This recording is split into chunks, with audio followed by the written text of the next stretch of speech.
Hello there guys, welcome back to the channel. Today one question, should you buy Commander 2020? Now I hope you like math, a lot of Excel in here, there's a lot of boring numbers and graphs to look at, but we'll break down the decks, we'll look at the financial reasons for them and even functional to an extent, but that part is very biased. So a couple rules first, I've priced all the cards based on Star City games, because in Australia we like to just work on Star City and just use that between us for buying and trading is what we do here. We don't have really good markets in Australia for that. All the price dates are based on 09, 04, 2020. So it's only been a day, but the prices are very dynamic. They're moving hard, mainly with the new cards. Some of the cards have dropped real quick. Some of them have gone up even higher since I've made this video. I've removed all basic lands because they are worthless, let's face it. And I'm dumb. So let's go into it. So the 5 decks listed up for sale now are Arcane Malstrom, which is $40.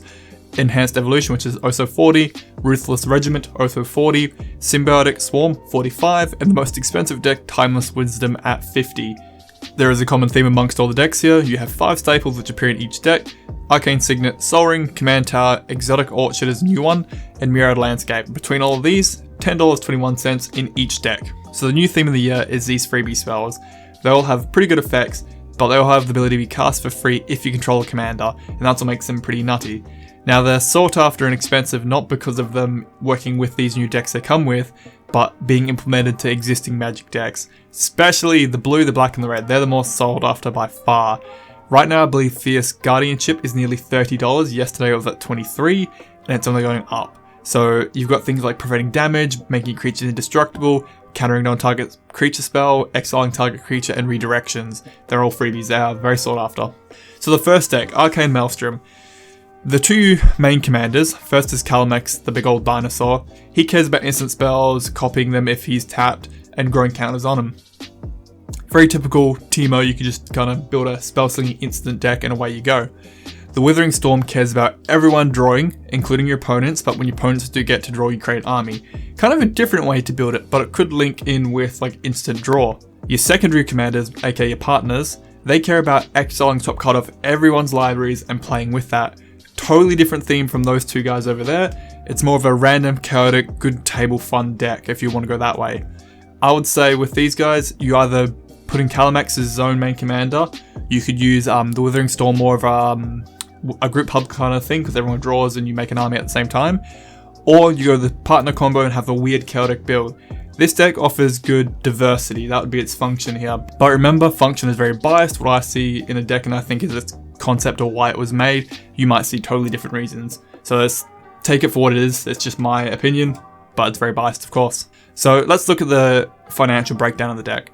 I like to look at cards in price ranges to be a bit more realistic. So cards under $1, cards between $1 and $2, $2 and $5, $5 and $10, and anything over $10. And let's just see where the wealth is spread in the deck. Let's be realistic, cards under $1 are very hard to move and sell, they're not really worth it. So you can see I've kind of separated off the pie graph, we're not going to deal with them really.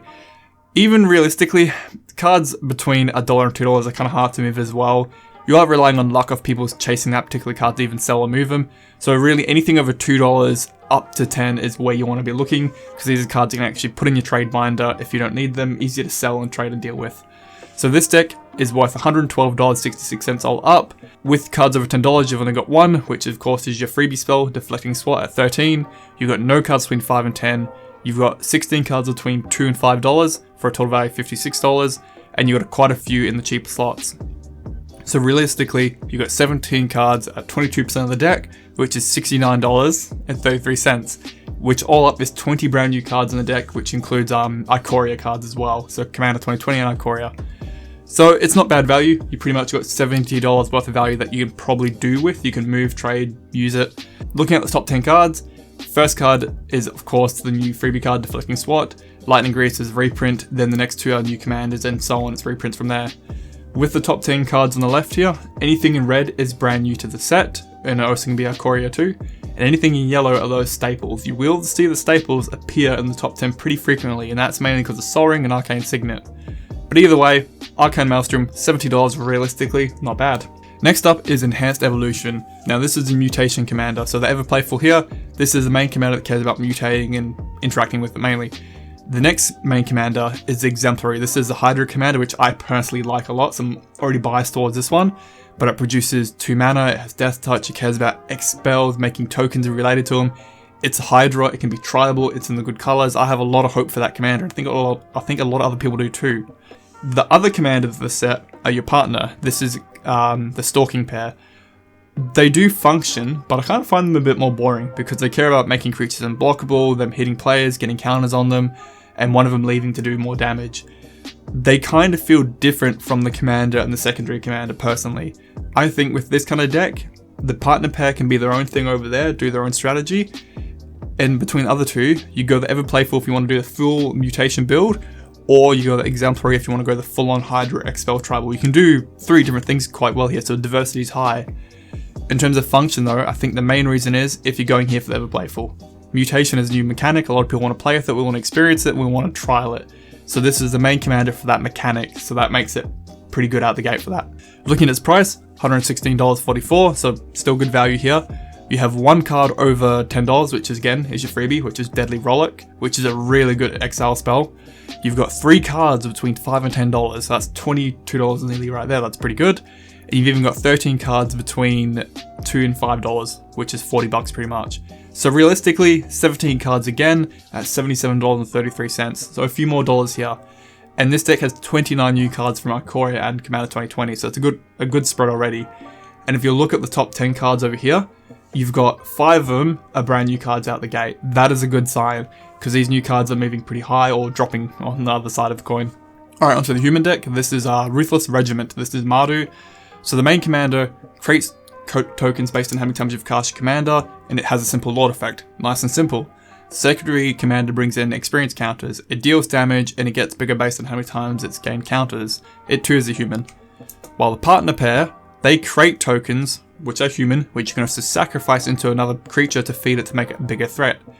I do like how these 3 interact. So the main commander and secondary commander, still human, they interact well, they care about experience counters and buff each other, that's fine. And then even the partner commanders generate more humans, which the whole deck is humans, so having 1 non-human that can eat the humans is not bad, it can grow and become a genuine threat. I like that in this deck, all the main commanders and partners all actually work quite well together. So out the gate, there's a good function within these cards. But on their own, in terms of upgrades as well, there's a lot of potential. Humans are a really established deck, there's plenty of good humans in Magic, you can drop them into this deck and have good success. A lot of Lord effects, a lot of tokens, not a problem.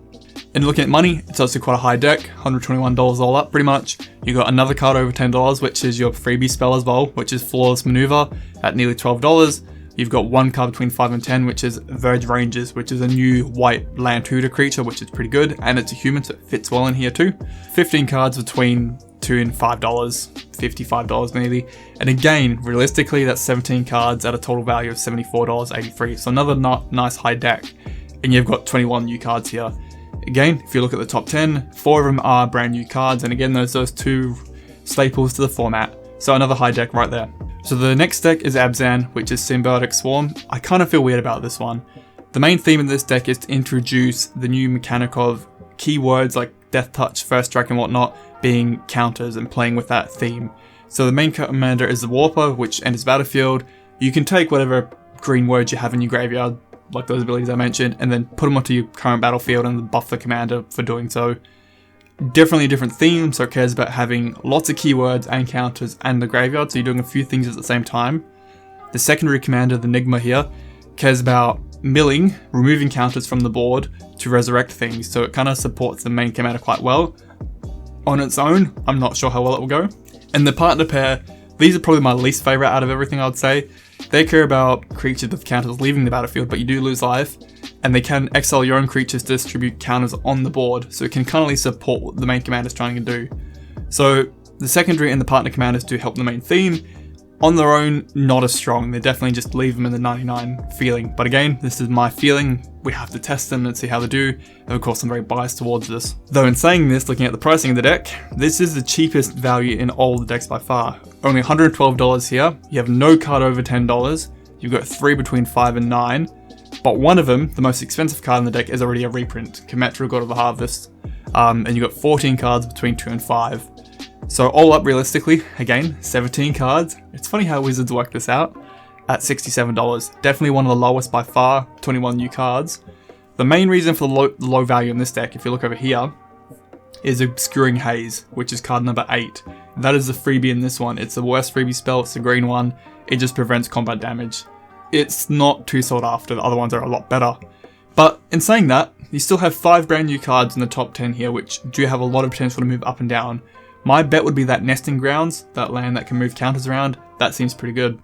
And the last deck, which is Timeless Wisdom, which is the most expensive by far. This one is $50 at Star City already.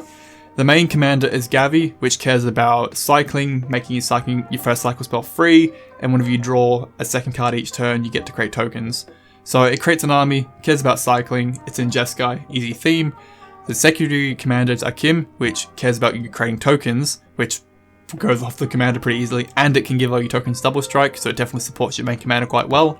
And then the partner pair, I feel like these guys can go and do their own thing quite well. You've got the Sky Shark and the Sky Shark Rider. So they care about discarding and drawing, so looting and rummaging, to put counters on themselves, and then gain life or deal damage to your opponent. They also can give each other trample or flying. As a pair, they've definitely got their own theme going on, like I said, looting and rummaging effects. I feel like you can put them as a pair and go and do their own thing over there, whereas Gavi and Akim work well in a deck together and just go and do their own thing. So you can kind of go 2 different ways here. But in saying that, if you really need to, you can put the Sky Shark Rider and the Rider into the deck and they'll be fine. This is the most expensive deck, I believe, $124, $57. You have one card over $10, actually at $23, but like I said at the beginning, it's nearly $30 already. That is the Fierce Guardianship, that's the freebie counter spell, which I have a good feeling will become the new Force of Will for Commander, because having your Commander out is pretty damn easy in Commander, and being able to counter any non-creature is pretty strong. The secondary card is Locust Guard, a $9 reprint which supports this deck and all the other commanders very well. It's got a great one with the Cryptolith there, that's got good potential as well, so good cards here. All up though, realistically, only 14 cards over the $2 threshold, $78.36. But realistically, only 14 cards in this deck worth more than $2, so $78.36 right there, but 26 brand new cards from Arcane Commander 2020. So this would be a lot higher than it already is, because like I said, the cards are already $30. So, quick comparison here, looking at the percentages of the value brackets where things lie. It's funny how Wizards don't acknowledge the secondary market at all, but how similar the deck spreads are. And of course, this is based on Star City Games and what they are pricing things at and what the market are absorbing and buying at that. But it's funny how there's a very similar theme, but some decks do have a few discrepancies. It looks like definitely most decks have 17 cards or more that are going to be the cards that actually realistically you can use and sell. So in summary, looking at the decks, if you want money, Timeless Wisdom is the way to go. Most expensive deck, it's got good potential. A freebie counterspell on Commander, people are going to go nuts for that. The Arcane Malstrom, I feel like it's one of the lesser decks here by far because it's got different things from each commander it's trying to do, but it's still workable. The Enhanced Evolution is definitely very exciting, brings a whole new theme. Should you get it? Yes, because Mutate is awesome, but the other commanders in it work quite well on their own. The human deck, Ruthless Regiment, that has got good upgrade potential. Humans are quite a well-established tribe, but in saying that, it's humans. You kind of know what you're expecting humans, so it's nothing too exciting or too new, but they are good for the human decks. And then the Symbiotic Swarm is kind of like the Enhanced Evolution. It's trialing the new themes we're working with, so having keywords as abilities, or counters in this case, and that's something different, something new, so it's worth working with. Out of them all, they are definitely worth buying. You are getting your money's worth out of them. Currently, at time of filming, things could plummet and go through the floor, or in saying that, things could go even higher.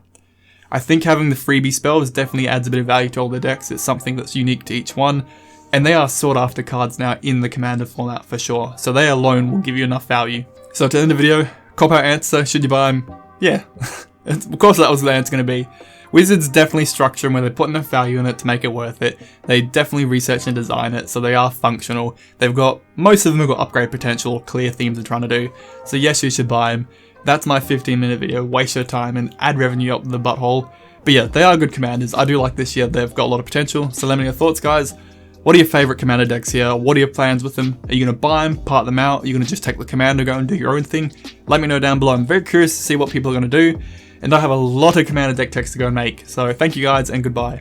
If you guys found that video helpful or informative in any way, please like it. More people can get out there and see it. And please consider joining the channel. We've had a lot of growth of Arcane Commander 2020. Only 10% of my viewers are subs, so please consider it helps out a lot. And if that bell icon isn't tick to make sure it is. I don't ask that very much.